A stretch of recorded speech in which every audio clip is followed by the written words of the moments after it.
মন খারাপ করিস নি, বাবা মা কারোরই সারা জীবন বেঁচে থাকে না।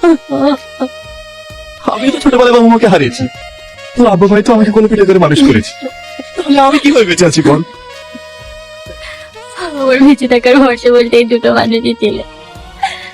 মা চলে গেল, এখন তুই ছাড়া আর আমার আপন বলতে কেউ রইল না।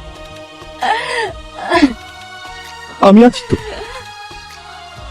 তুই হয়তো জানিস না, ছোটবেলা আব্বা মা যখন আমাদের বিয়ের কথা বলেছিল, তখন থেকে আমি তোকে নিজের স্বামী হিসেবেই ভাবি।